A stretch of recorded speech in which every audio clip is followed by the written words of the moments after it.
శ్రీకాకుళం జిల్లా పాతపట్నం నియోజకవర్గంలో డొక్క సీతమ్మ మధ్యాహ్న భోజన పథకాన్ని ప్రారంభించారు ఎమ్మెల్యే మామిడి గోవిందరావు. ఈ సందర్భంగా ఆయన మాట్లాడుతూ మంత్రి నారా లోకేష్ విద్యా వ్యవస్థలో విప్లవాత్మకమైన మార్పులు తెచ్చేందుకు కృషి చేస్తున్నారని అన్నారు. విద్యార్థులు ఆత్మవిశ్వాసంతో ముందడుగు వేయాలని కోరారు.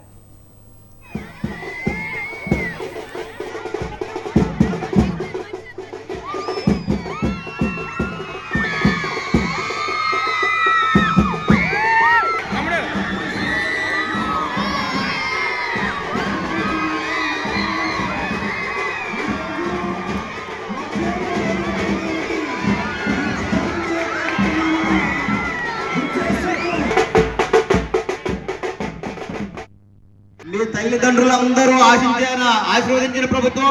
ఈ ప్రభుత్వంలో మీ అందరికీ శ్రీ నారా లోకేష్ గారి ఇంటర్ విద్యార్థులకి డొక్క సీతమ్మ, పవన్ కళ్యాణ్ గారి పేరు పెట్టిందో డొక్క సీతమ్మ గారు అన్నదానమని ఆయన ఆశయము ఏదైతే ఆయన పాదయాత్రలో హామీ ఇచ్చారో అదే భాగంలో ఈ రోజు ఇంటర్ విద్యార్థులందరూ కూడా ఈ అన్నదానం అన్న ప్రసాదం కార్యక్రమం స్టార్ట్ చేశారు. అయితే ఒక విషయం గుర్తుంచుకోండి, నేను కూడా ఒక మధ్యతరగతి కుటుంబం వచ్చిన వ్యక్తిని. నేను మీలాగే గవర్నమెంట్ స్కూల్ కాలేజ్ చదివి వచ్చిన అప్పుడు అనుకునేవాడిని, కిచిడి పెట్టేవాళ్ళు, కాలేజీలో భోజనం ఉండేది కాదు.